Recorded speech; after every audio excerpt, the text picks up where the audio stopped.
Good afternoon. I want to welcome you to, actually, I don't know which year this is, or how many years we've been doing it, but this is the 2019 SAMCEDA Awards of Excellence. And I'm Sherry Sager, and I have the honor of chairing the Board of Directors of the San Mateo County Economic Development Association, otherwise fondly known as SAMCEDA. On behalf of the organization and our Board of Directors, it is really a pleasure to invite you here to see our innovators. And if you haven't been here before, it's pretty awesome.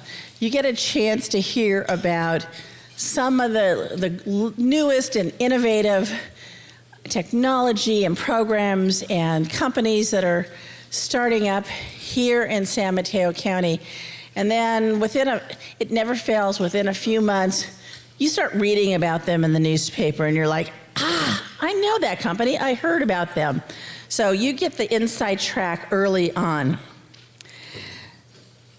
These companies all start here in San Mateo County, and they're known for their innovation and entrepreneurship.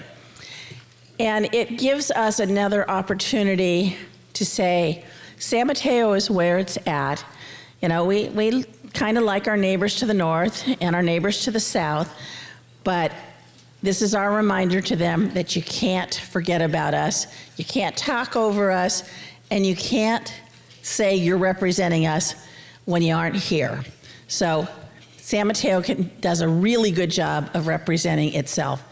And this event, and I don't know what we're going to do for the future, because Randy, do you guys have a bigger facility? Because we have really maxed this place out. We're also going to honor this year Jeff G., who is this year's honoree for the David D. Bohannon Memorial Award recipient. And I know that Roseanne always worries because she gives me a script, but she knows I also go off script. And so I want to start by thanking Randy, I know he's here, from Oracle, and thanking Oracle and all of their staff for, again, allowing us to be here at the conference center, for them helping us. And I want to thank all of the staff who worked so hard to put this luncheon on. So please join me in a round of applause.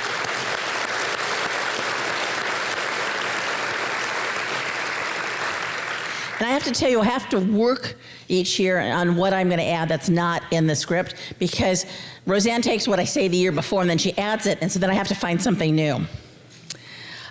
So this year, today, we're also having an opportunity to honor International Women's Day, and March is Women's History Month.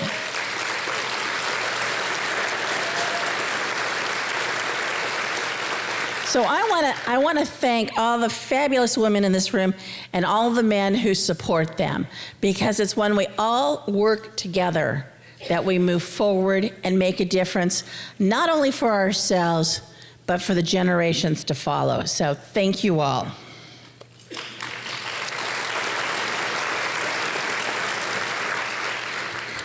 Now I get to thank the folks who make this happen. So we have an incredibly dedicated board of directors, and I would like to take this opportunity to ask all of the members of the board of directors for SAMCEDA to please stand so that we can acknowledge them and thank them for their contributions to not only to SAMCEDA, but to the county. So, board of directors, please.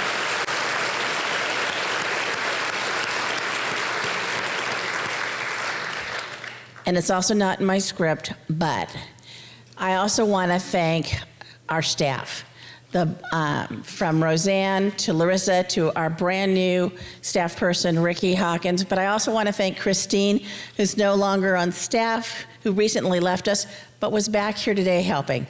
So thank you to the SAMCEDA staff.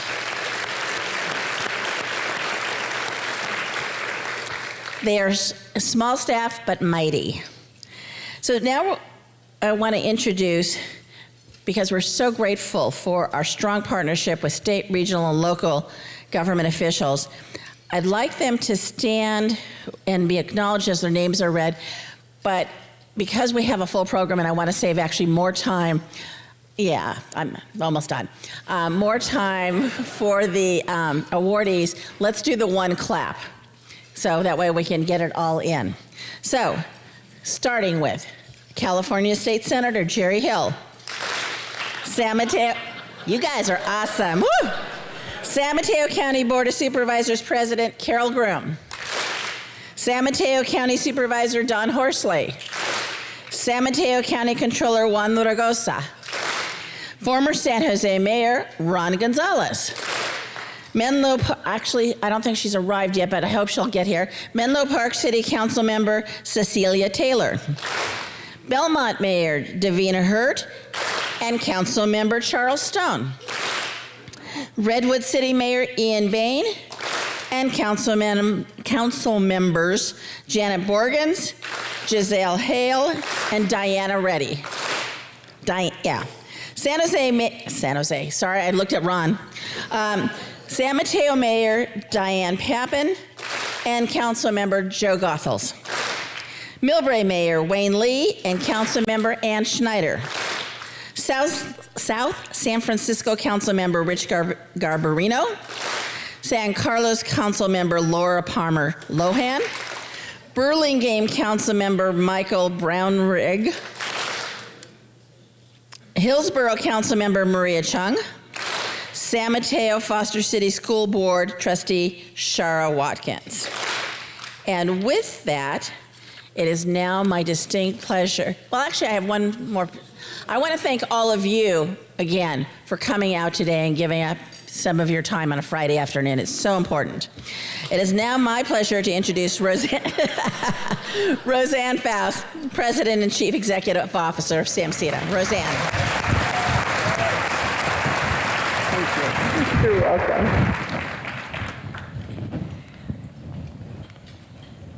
I want to thank Sherry Sager and our board of directors. And no offense, folks, but San Mateo County is way better on the applause than what I'm hearing this morning. So let's give it up for the SAMCEDA board of directors.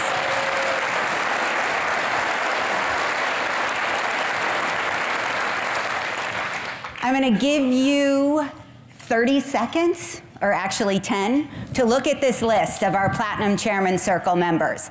And I would like a representative from every single one of those Platinum Chairman Circles to stand up so we can acknowledge you. SAMCEDA has been around for 7 decades. Since 1953, and it is some of these companies and organizations. Some weren't around back in the 50s, but some were. And that's how we're able to do the things that we are. So let's give it up for our Platinum Chairman Circle. Please stand up.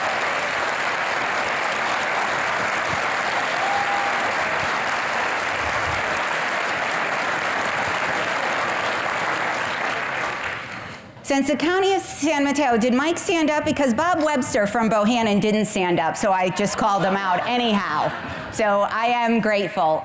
These are friends, these are mentors, and these companies and organizations, they support all of us. There are so many nonprofits in the room today. There are education officials, there are elected officials, there are business representatives, and honestly, this is what makes our county go round. We have our corporate sponsors, another fantastic group, our cities.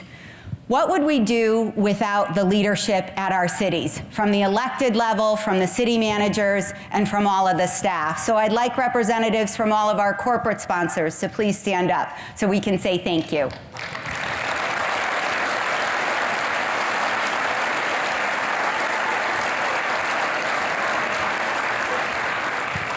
And our business sponsors. Again, look at the names that are on these slides.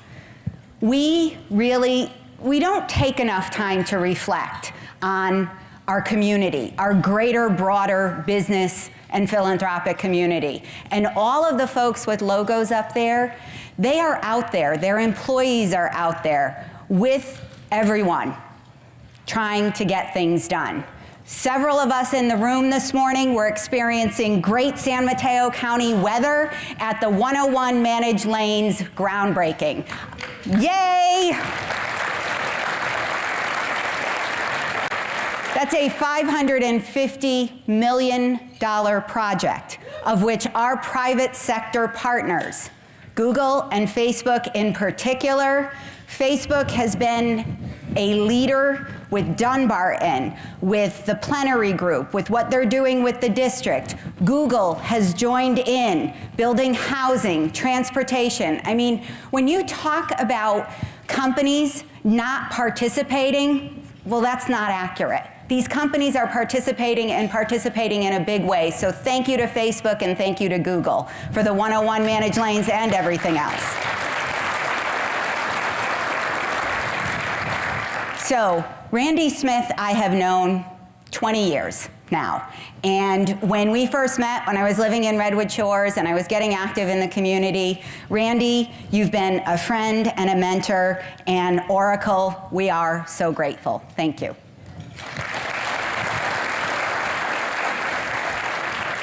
The San Francisco Business Times, they are always with us as our media partner. If you don't subscribe, please do. It is a fabulous newspaper. The San Francisco Business Times and its sister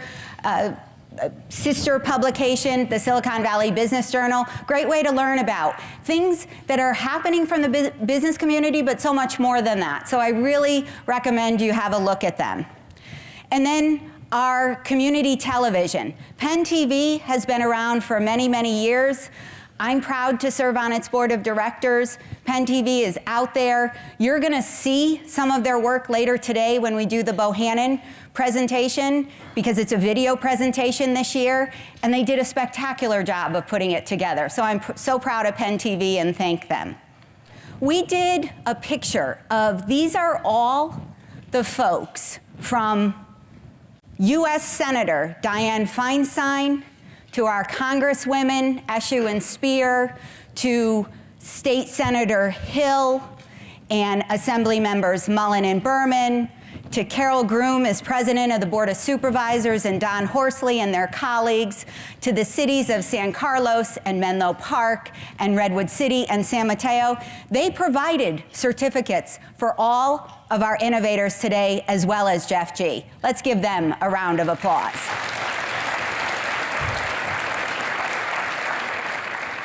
Make sure you follow us, download our app, there's more information. This slide, we've changed it over the years because the founders of SAMCEDA, I actually have the original incorporation papers on parchment. And when I looked at the papers, and they're protected and they're in a safe place, but we have them. They were the original innovators and entrepreneurs in San Mateo County when they thought about starting the San Mateo Development Association, because the word economic did not come into our name until the 1980s. But this is, other than the first part of it where you see the quotes, that was in the original incorporation papers. That's who we are, and it's who we are today. We embrace the past and we celebrate the future. And that's pretty spectacular for an organization started in 1953. I'm very proud to lead it. I have an incredible team. Larissa, every time I asked her today, so what about this? Done. What about this? Done. What about that? Done. I was like, okay, here, you go on up. She's just fantastic. And Ricky Hawkins, we're thrilled to have her as our new full-time policy associate. So SAMCEDA is a connector. We are a contributor and convener. We are a contributor and convener multiple times. Follow us on Twitter. Go on our LinkedIn page, check us out on Facebook. Stay informed and engaged, because this is what we do. We bring people together. We share new information. We never send you a newsletter unless we have something that we really feel that you need to see it. You notice we're one of the few organizations, we do not send it out regularly, week to week, or even month to month. We send it out when we have something to say and something that we think you'll be the most interested in. But where are our innovators? We've been doing this for about a dozen years. Awards of Excellence has been around a very long time, but Innovators as such has been around about a dozen years. And so we had 49 innovators that we've highlighted. 42 of the 49 are still headquartered in San Mateo County. Thank you to all of you. That's why they're here. We've had 5 mergers, 8 have been acquired. One of our innovators last year, Jetlore, was acquired maybe about 5-6 months after they appeared on this stage, the CEO. They were acquired by PayPal for $30 million. We've had 6 IPOs, I think, if not more. We're actually going back through all the companies to see where they're at. Only 6 have relocated, and they employ over 20,000 people. Innovators in San Mateo County. The list this year was very unique. We started with 31. Now, recommendations came from several folks in the audience. They came through our research. We narrowed it down, sent it to our board of directors. There were 21 on that list. There are 5 here today that were selected to present on the Oracle stage, and they are wow. Wow and wow. I suggested actually to one they might have wanted to bring their product because I know there are people that want to buy it already in the audience. So I am going to turn over now to the awards presentation, and the first one that we're going to start with is actually a video of the David D. Bohannon Award featuring Scott Bohannon, one of the grandsons of one of the founders of SAMCEDA. And we're going to let the video play, and then we're going to invite Jeff G., this year's award winner, and Scott to the stage where the beautiful statue can be presented, and we have a picture, and then we will move into the innovators.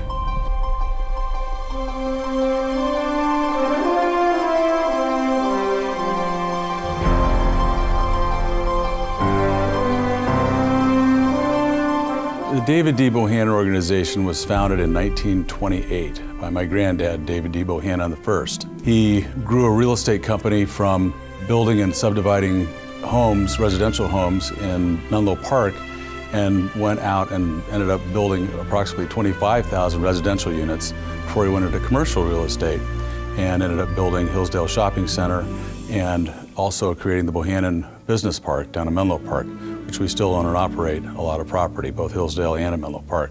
The Bohannon organization, with my granddad's stewardship, has always felt it really important to give back to the community. It was his hallmark during his career.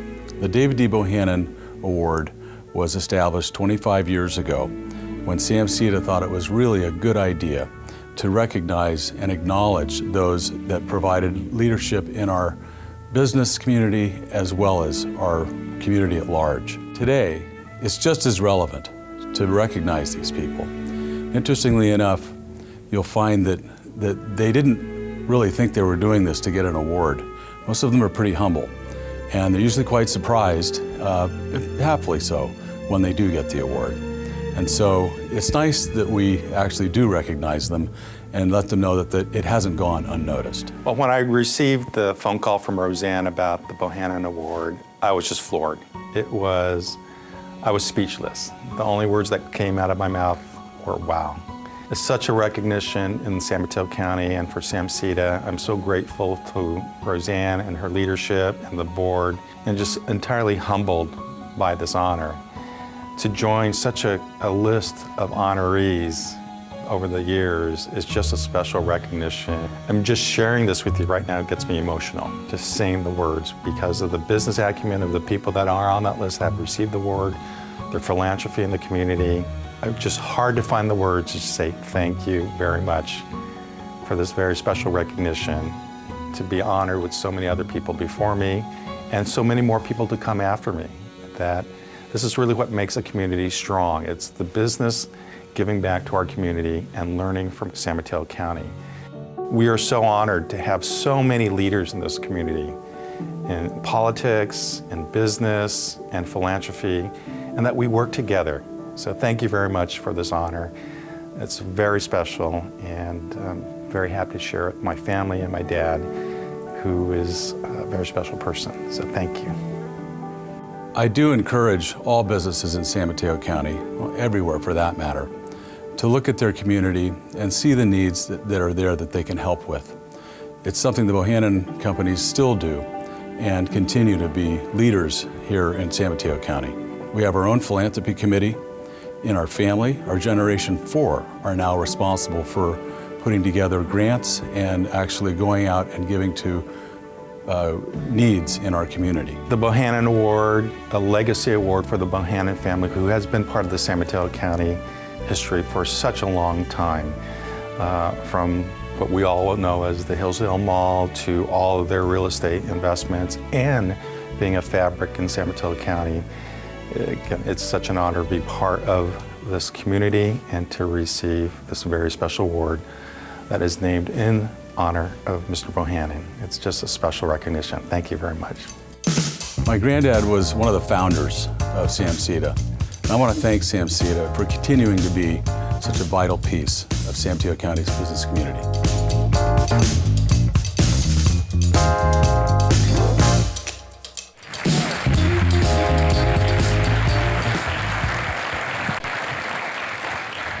I'd like to welcome to the stage Scott Bohannon and Jeff G.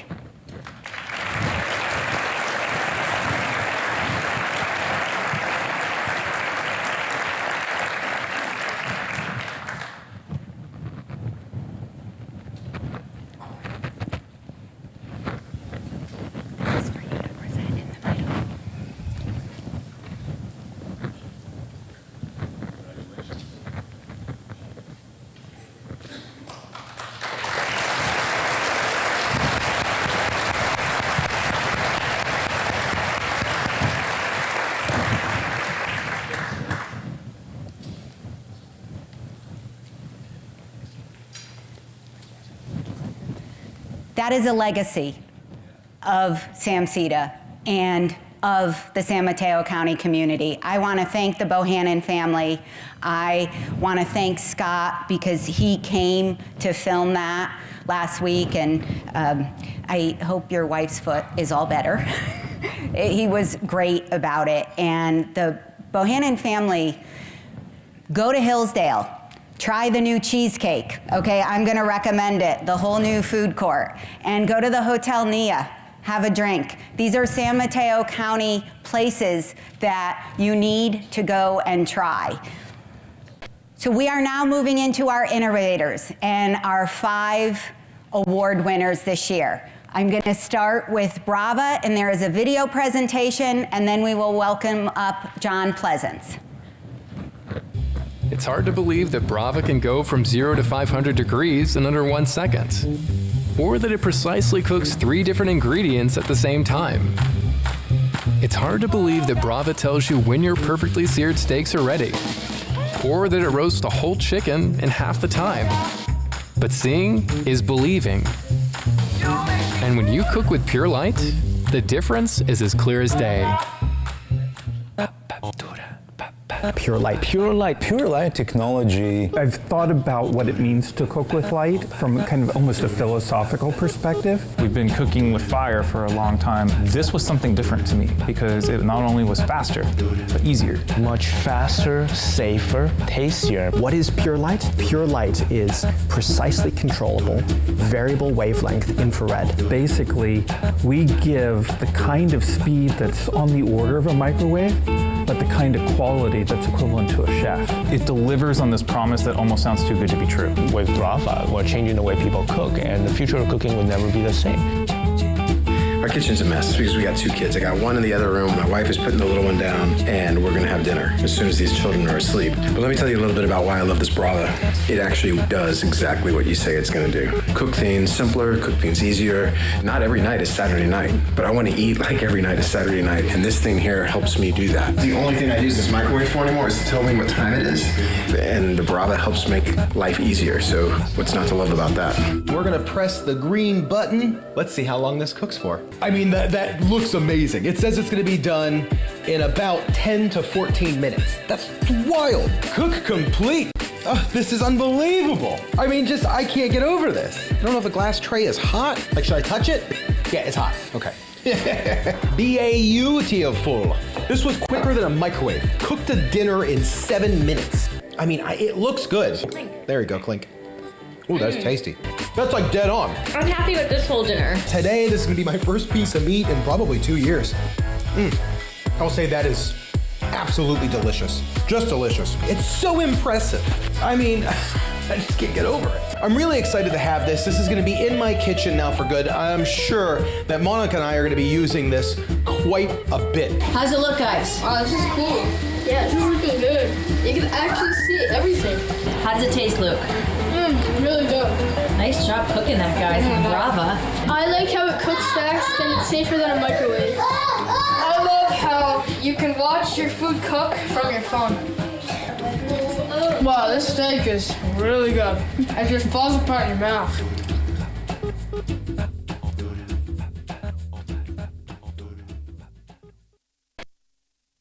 John Pleasance, the CEO of Brava. Thank you, Roseanne.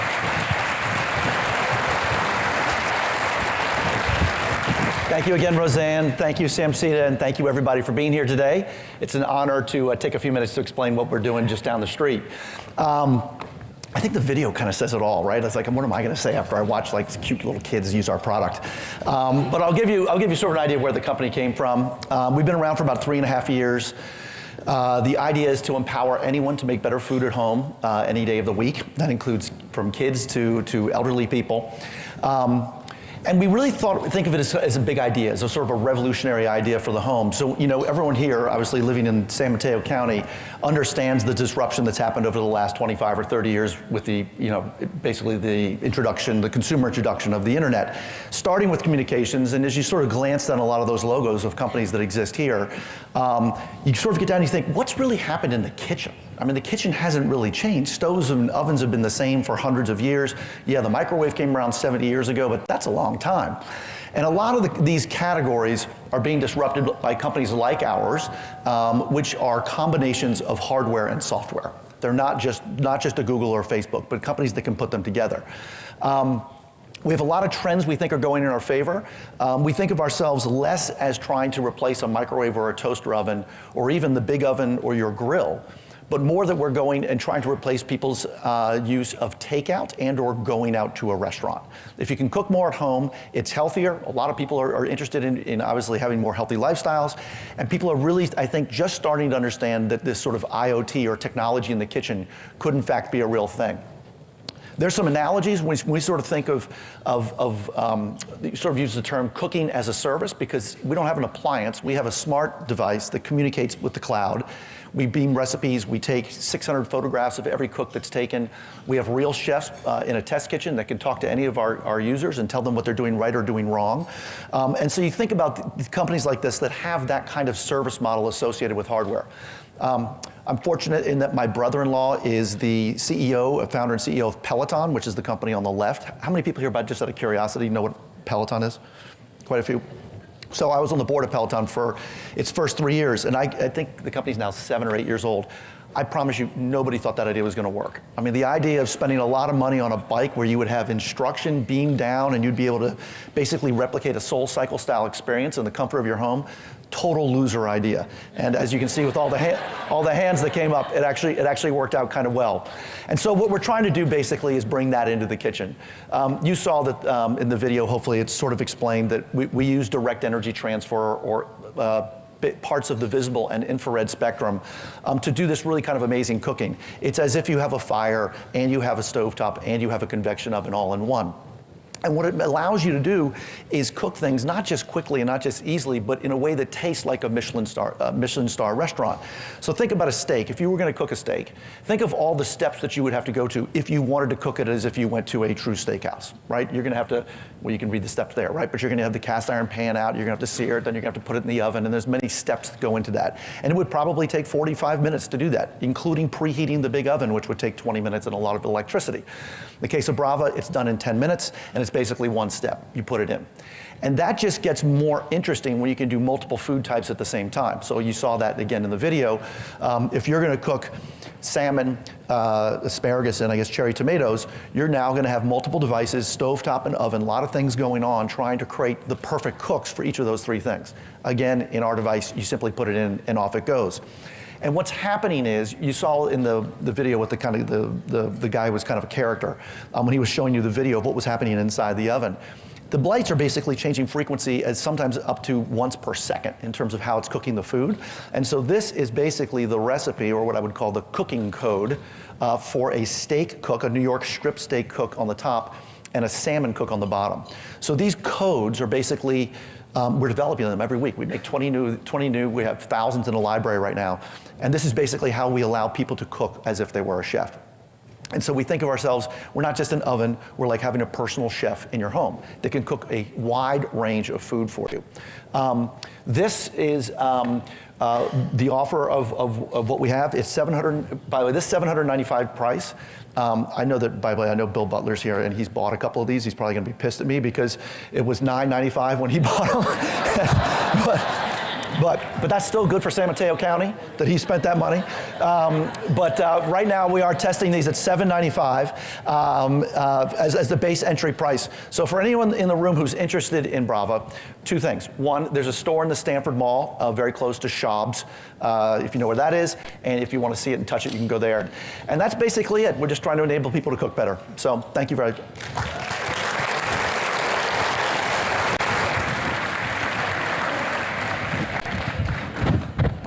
Thank you so much. Thank you to John Pleasance. I already see people on their phones trying to order. So that's pretty spectacular. How many think this is really going to change the way that families live? Because if you want to help your children learn how to cook and help them kind of get dinner ready so when you're running in from work, there you go.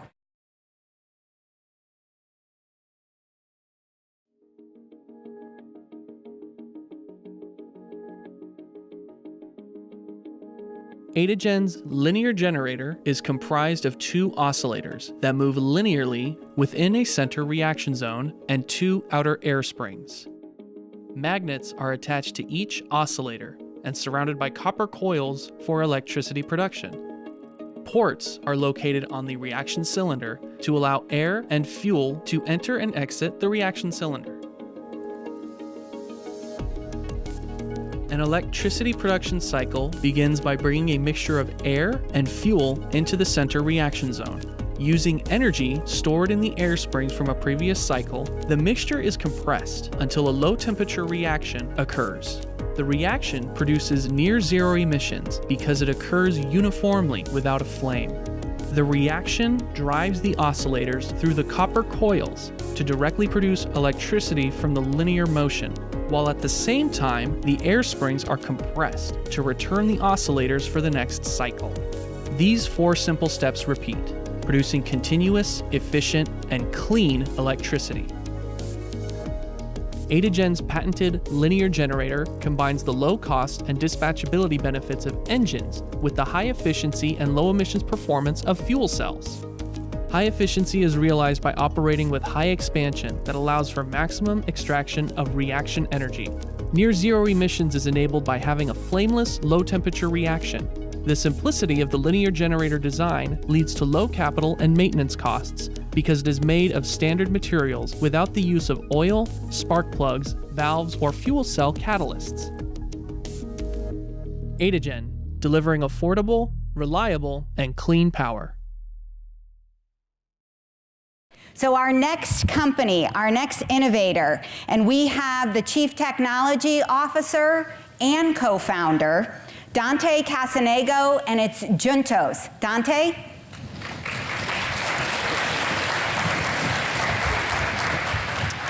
Hello, everyone, and thank you very much for this honor of being here today. So my name is Dante. I'm the CTO and one of the co-founders of Juntos. And I'm going to tell you a little bit today about our work in international financial inclusion, which is the space where we work. So What Juntos does is we work in emerging markets with banks primarily who are offering financial services to a group of customers in their country who have never previously had access to formal financial services before. So let me tell you a little bit about the context of international financial inclusion and then what we do within it. So first, something remarkable has been happening in financial services over the past decade or so. Financial services is obviously an industry that's been around for a very long time, okay? Hundreds and hundreds of years have we had formal financial services in banks. But for much of the history of financial services, it has been the only customers who have had access to financial services have really been in the top kind of quartile of a country's economy. And that's especially true, and it's been true for a very long time in emerging economies. The reasons for that are frankly really simple. It's too costly to service accounts where they're not easily serviceable when you have to tie that to a branch. So in an emerging economy up until 10, 12 years ago, for the most part, the only people who had access to formal financial services lived in the big cities where they could access a branch.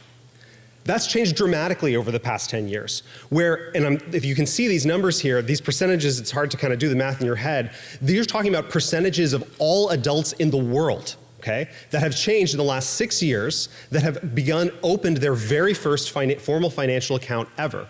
Anyone who's in their family has ever opened a formal financial account. So we're talking about almost 1 billion people here who've opened their very first formal financial account, and that's actually tremendously exciting for a variety of reasons. First and foremost, in emerging economies, broad access to financial services is something that's linked directly with things like reduction in corruption. When money is more traceable, it's harder to take and pay bribes, and it makes it it helps that economy.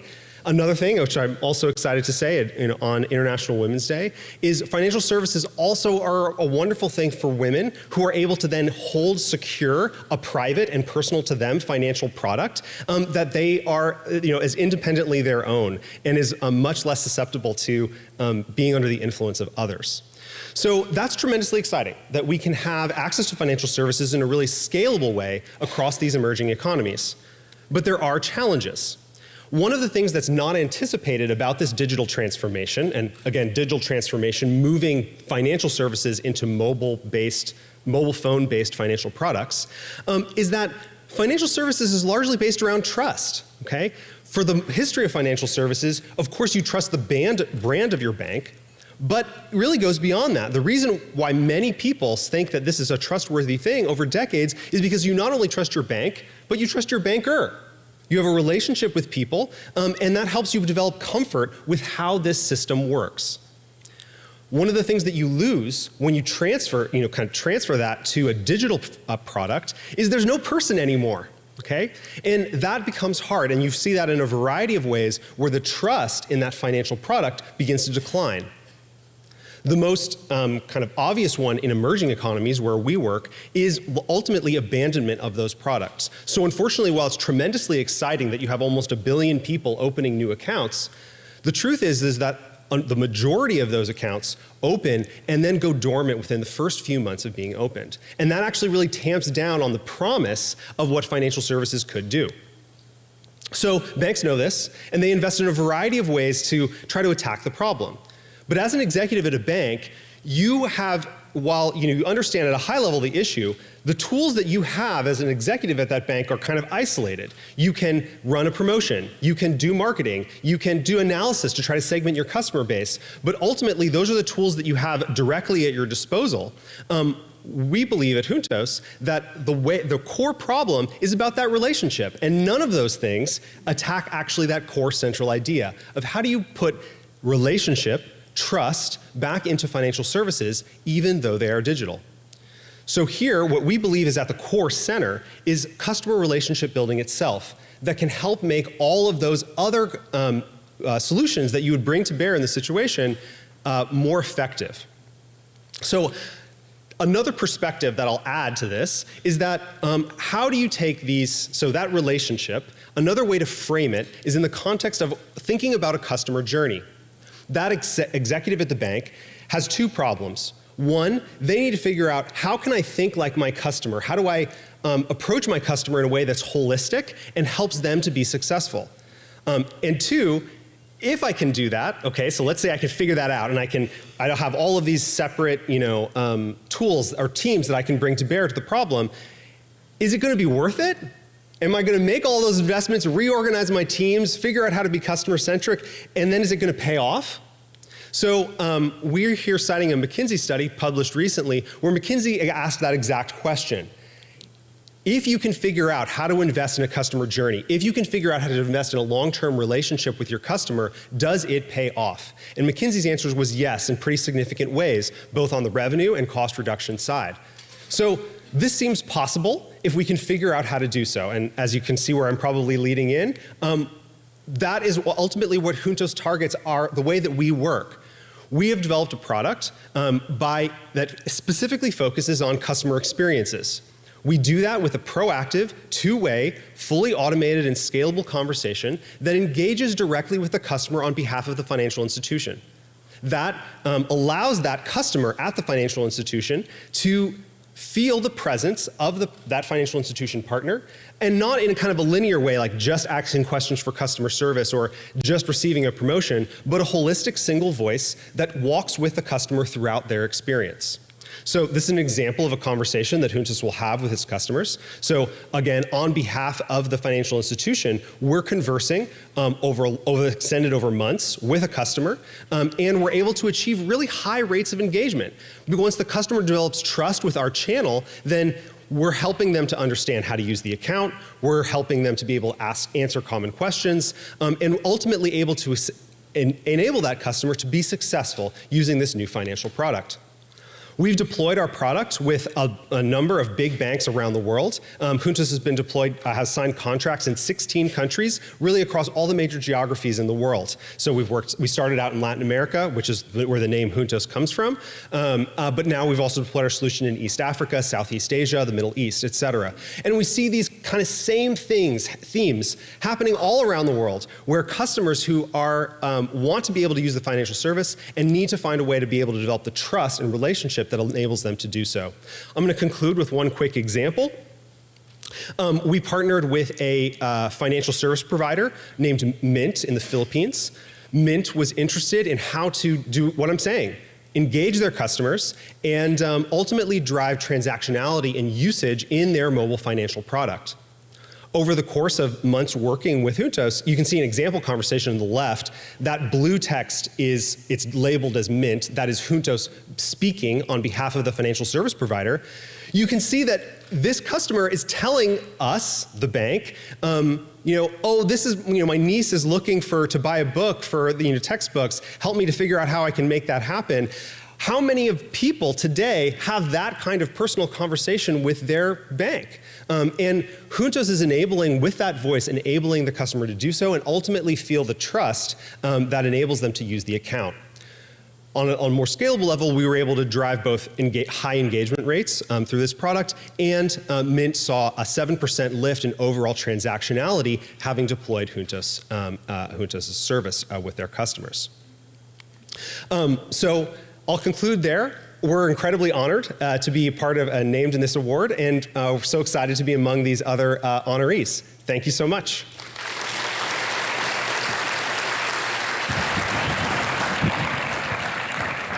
Thank you to Juntos and Dante Casanego. Let's give them another round.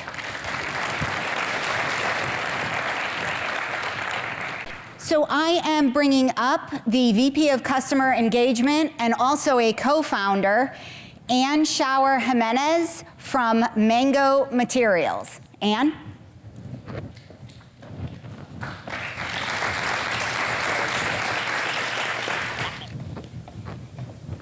Thank you, everyone.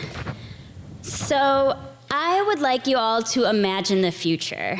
And my team and I, when we were tasked with this, we decided that better biopolymers were critical for clean oceans and the environment. I'm pretty sure you all thought that same thing too, right? Well, the nice thing is actually people are thinking this as well, because you're seeing stats like this from the Ellen MacArthur Foundation. You're seeing covers of National Geographic and even California newspapers picking up on the plastics pollution problem. Now that is coupled actually with the problem with climate change, which is actually being highlighted almost as much these days in publications. So at Mango Materials, we strive to be a solution to both of these environmental issues by being a global leader in the bioindustrial revolution through the production of a biodegradable material using a greenhouse gas named methane. And now methane, and here's how we do it. So we take methane and we feed it to a specialized set of microorganisms.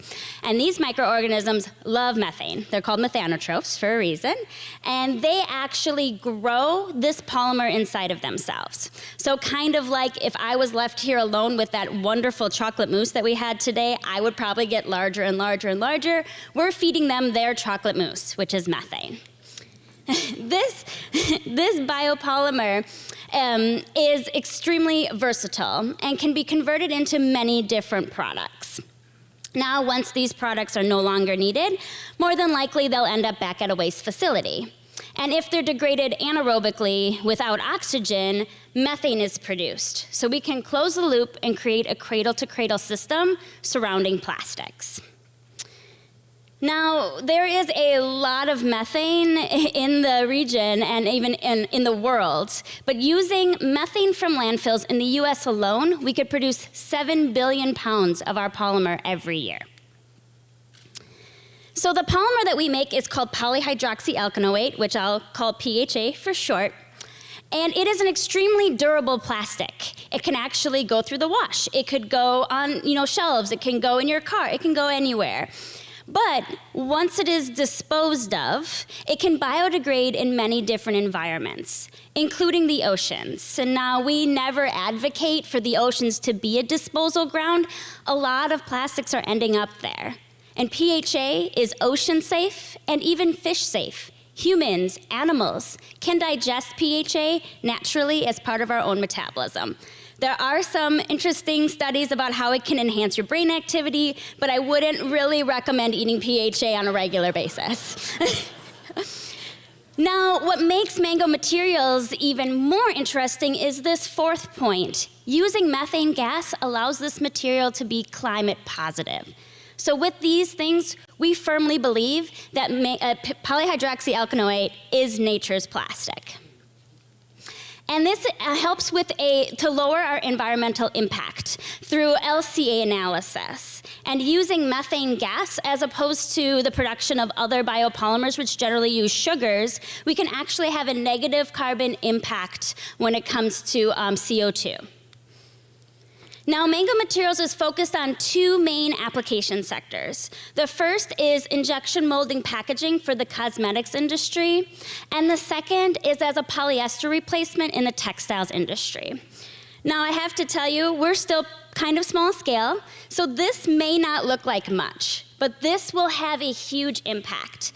Because in San Francisco alone, they send 4,500 pounds of textile waste to the landfill every single hour. So imagine if we could convert that into a more biodegradable, environmentally friendly product. Now, I don't have a stat for San Mateo County, which may be a good thing, but I know that it can be a huge impact all around the world.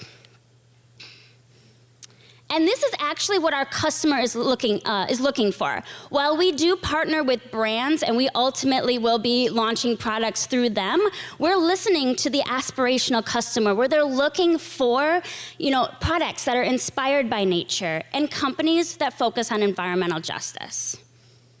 And we feel like they do that compostables and biodegradables are the answer.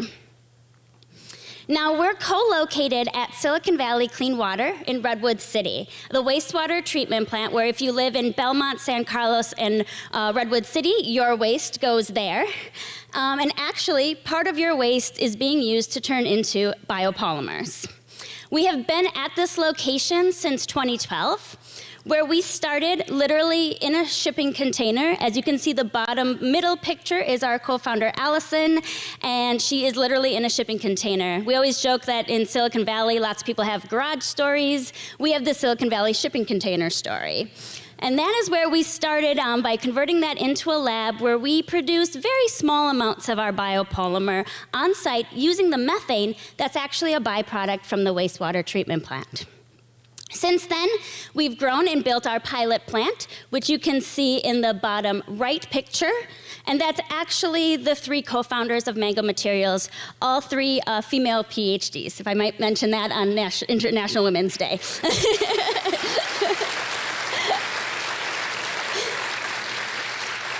So we built our pilot plant about 2015, and it's been running consistently for 3 years. We are extremely grateful to be at Silicon Valley Clean Water. They've been doors wide open since day one when we literally just wanted a meeting to ask how much maybe methane could be sold for. They were like, what do you guys need? We would be happy to host you, and they've been gracious ever since. They're not only a great partner, but a wonderful ally, and actually one of our biggest cheerleaders, and that's been amazing.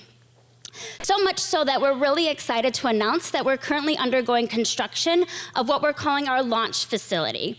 This facility will produce thousands of pounds of polymer every month. It will be co-located at the wastewater treatment plant at Silicon Valley Clean Water and ultimately look like this. We anticipate it being fully constructed in the summertime. But we don't want to stop there. We actually are looking already at building our first full-scale commercial plant. It will look something like this and produce millions of pounds of polymer every year. And while it can be hosted at Silicon Valley Clean Water, there are many sites around the Bay Area, across the US, and ultimately all around the world that can host these facilities so that we can produce billions and billions of pounds of this new biopolymer. Now, I'm so honored and grateful to be the one from my team to represent Mango Materials and receive this award. The partnership with Silicon Valley Clean Water, San Mateo County has just been so amazing. And we're Mango Materials, where scientific innovation meets environmental justice. Thank you.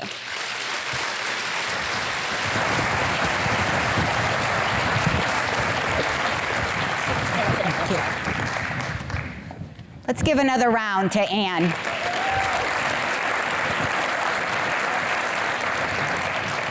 And to the elected officials in the room, if there's anyone serving on Silicon Valley Clean Water, thank you very much, because I know that elected officials serve on that body, so thank you. So we are moving to our last innovator today, and we have Kyle Christensen, the VP of Marketing at Zura. Right, thank you. Thank you, SAMCEDA. It's a real honor to be up here on behalf of Zura, and particularly in context of all the amazing companies we saw earlier. Really, really inspirational stuff, so I'm honored to be up here. Who's Zura? So we are an enterprise software company. We were founded a little more than a decade ago right here in San Mateo County by 3 guys in a tiny little office in Redwood Shores, and a lot has changed for us in the past 10 years. We were fortunate enough to go public on the New York Stock Exchange last year. We've grown to where we've got over 1,000 employees. We've got 1,000 customers in over 26 countries. But one thing that hasn't changed is headquarters still right here, right across the freeway in San Mateo. We don't have, a sprawling Emerald City-like campus with our own man-made lake in front, but we're working on it. So to our good friends at Oracle, thanks for hosting, but we're gunning for it. Give us 10 more years, maybe. We'll get there. So what do we do? Zura, oops. When you look at the world. Jumped the gun on my video. So Zura, the practical story of what we do, we are a subscription management company. So we help anybody with a recurring revenue business model, a subscription business model, launch those businesses, scale those businesses, automate those businesses. So things like billing operations, payment operations, revenue recognition, a lot of practical stuff like that. I think what's less interesting is not exactly what we do, but why we do it and why it's relevant in today's day and age. And so with that, let me get back to my video. I think it tells a great story about what this is all about. When you look at the world, what do you see? People or things? Tools or activities? Products or customers? For a long time, the world's businesses had just one perspective. They saw the products, not the people. They were in the business of selling things. So that's what they did. Businesses sold, and customers bought. You might call this the era of ownership. Businesses knew they had customers. They saw them every day, but they didn't really know their customers. And so they focused more on what they could sell them than what they wanted. And that was fine until the thing you bought broke, sat idle, couldn't expand, or became obsolete. And then you had to buy a new one. And that was not what the customer wanted. And that's just sad. But here's the good news. There are a few companies that have had the courage to see the world in a new way. Mavericks, disruptors, reinventors, call them what you will. In just 10 short years, they have changed the way we all see the world. There's the automotive company in Detroit that when it looks at highways, no longer sees vehicles, it sees travelers. Ford. After 115 years and 380 million cars, it's hard to imagine this company changing the way it does business, but that's exactly what's happening. Or the world's leading construction and equipment manufacturer, Caterpillar, a company that no longer sees gigantic earth movers, but customers who need to move earth. Or how about the 70-year-old company known for crafting the most popular guitars in the world, that no longer sees instruments, but people who want to be musicians? That's what's happening at Fender. And these are just 3 examples. There are many more. Surf Air, who sees passengers instead of jets. The Guardian, who sees open minds rather than open newspapers. ServCorp, who sees the work, not the place. Hive, who sees smart people instead of smart homes. And Royal Canin, who sees pets instead of pet food. Companies that have the vision to look at the world in a new way, seeing people, not purchases, delivering outcomes, not products. And this is changing the world for the better. You could call this the end of ownership and the rise of usership. We call it the subscription economy. So now, when you look at the world, what will you see?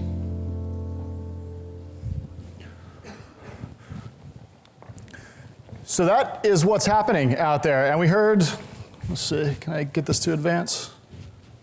There we go. We heard a little bit of this on stage from our first presenter, right? Talking about companies like Peloton who aren't selling bikes, they're selling exercise as a service. Other examples that we saw in the video, we call it the subscription economy. And we believe this is actually one of the biggest shifts in the underlying economic model, not just the United States, but in the globe that we've seen in a generation, if not 100 years or more. The shift from a manufacturing age, where we're largely focused on rolling off new products off an assembly line, to an age where we're delivering services and outcomes to consumers. And so what I want to do is talk less about Zuora and exactly what our software does, and just more examples that I think are really compelling. Because I think right away when we hear this, we think, oh, software as a service. Of course, you know, those companies are doing those things. Or we think digital media, right? We think, got it, Netflix, I got it. But the really interesting stories are in some of the manufacturing companies, transportation companies that are starting to innovate in this way. So one of my favorite examples is Fender. Any guitar players in the room? Handful?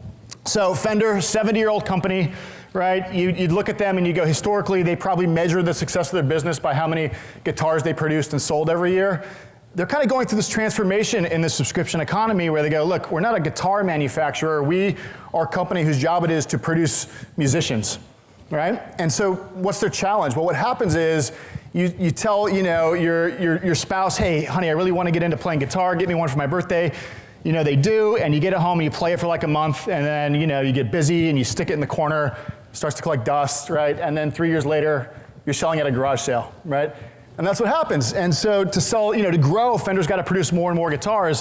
What they realize is, what they've learned is there's a 6 months window, this magic 6 months, where if you just stick to it for 6 months, you will likely be a guitar player for life. And if you're a guitar player for life, you'll likely come back and buy another guitar in a few years, and another guitar and another guitar. And they've realized, look, if we could just make this happen, we could be 2 or 3 times the size of the company we are today just by getting through that hurdle. And so what they've done is they launched this app called Fender Play, which basically comes with a guitar. You log in, and they have professional musicians who get there and teach you how to play the guitar every step of the way for 6 months. And they're seeing people stick as customers, right? And they're delivering musician as a service, right, as opposed to just a guitar. So that's a great example. We'll skip HBO. Let's go to Ford, right, another one. Ford is particularly interesting. I mean, these guys invented the assembly line, right? The original assembly line, was it 1918, I forget the year, the original Model T. Listen to that contrasted with how their CEO describes them in the year 2018, 2019. He says, Ford is not a manufacturing company anymore. We are a transportation company. They're moving from a world where they're going to grow by rolling more cars off the assembly line to a world where you buy a car, with the car comes a new app called the Ford Pass that, of course, you can control everything that's happening on your car, right? And Ford gets that data so they can make better cars. But you can also use it to where you drive your car into the city, you park at the parking garage, you unlock a Ford Go Bike, and you ride that Go Bike a few blocks to get to your meeting. You ride it back, you unlock it and back in your car. You then maybe think about, hey, I want to go skiing this weekend up in Tahoe, but the car I have is a convertible. So in the future, I could take my Ford Pass and unlock a subscription to a Ford Explorer to take me up to the mountains on the weekend. And that's how Ford's thinking about their business in the future, is this lifetime relationship with a customer through subscriptions and services as opposed to manufacturing more things. The last example I'll hit is Caterpillar. These things are crazy. Have you ever seen how large some of these big Caterpillar tractors are? I mean, they're massive, and they cost tens and tens of millions of dollars. And I know if there's any developers in the room, you think about, I've got a big construction project to roll out. You don't want to own one of these massive things, right? That's not your goal. Your goal is to move a metric ton of dirt from point A to point B, and that's all you're really trying to get done. And so Caterpillar is embracing this, and they're saying, got it, this should be our business. Why not, instead of trying to sell these things at $10 million a pop, let me create a fleet of autonomous, self-driving dirt movers. Let me couple that with sensors and special vests that go on top of the humans that are down there working with the tractors. Let me throw some drones up in the air with sensors on them and beam data back and forth between all these things so I can optimize the efficiency of the whole construction site. And let me sell that. Let me sell that service so I can move 3 tons of dirt much faster than I could in years past. And that's the future of Caterpillar. Right? So reinventing themselves from a tractor manufacturer to become dirt moving as a service. And you can apply this to virtually any industry. The really cool thing is, this is not all just, this is about business, right? We study the results of these companies, and what we found is that companies with a subscription business model actually grow upwards of 5 to 9 times faster than the S&P 500. Right? That's why you see most of the companies who are innovating today, it's either strictly a service or it's hardware plus a service. That's really what Zuora is all about. We're about enabling companies to embrace this new operating model. There's a bunch of things you have to re-architect in your business, from the metrics you use to the processes that you run with, away from a model that's product-centric and towards a model that's subscriber-centric, and that's what we help enable. So if this is interesting at all to you, we don't just sell the software, but our CEO and founder wrote a book about it. It's a bestseller right now. If you want to read more, it's a great read. Shoot me an email. I'm Kyle at Zuora, and we'll ship you out a book. So that's Zuora.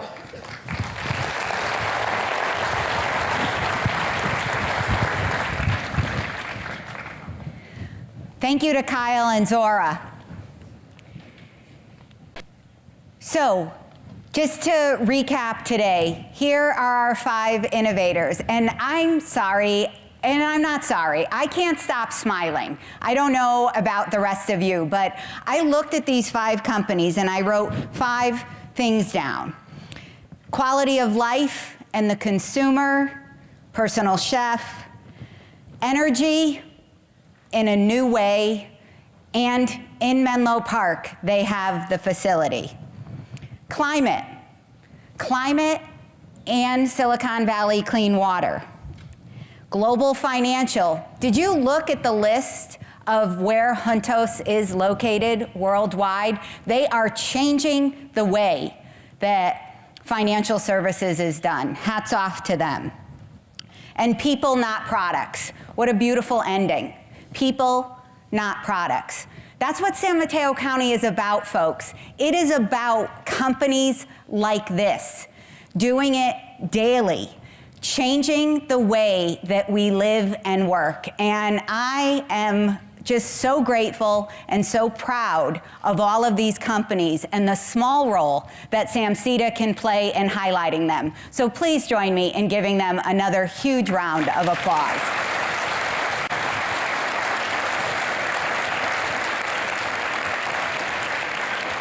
Couple of upcoming events. Our SAMCEDA Thread Talks will be in June. We are working on a date, and our Birdies for Business golf tournament with the Redwood City San Mateo County Chamber of Commerce is in September.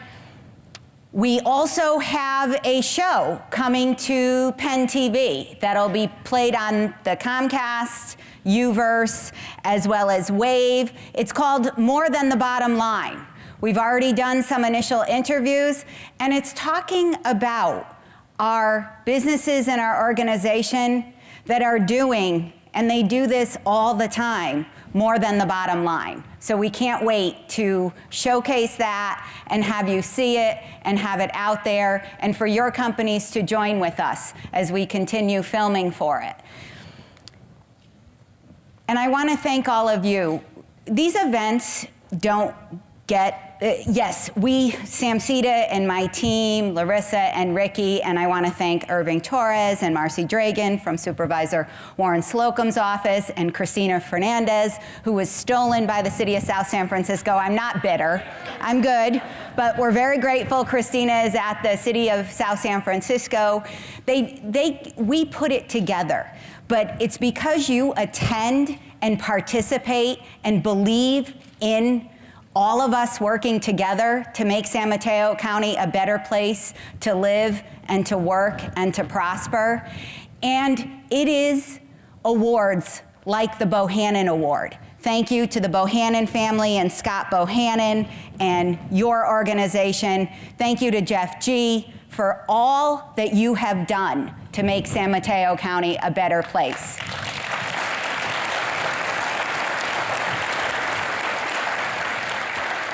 And again, I want to thank the SAMCEDA Board of Directors, our chair, Sari Sager, and I want to thank Oracle for hosting us. I hope you all have a wonderful day and a wonderful weekend. Thank you very much and have a great day.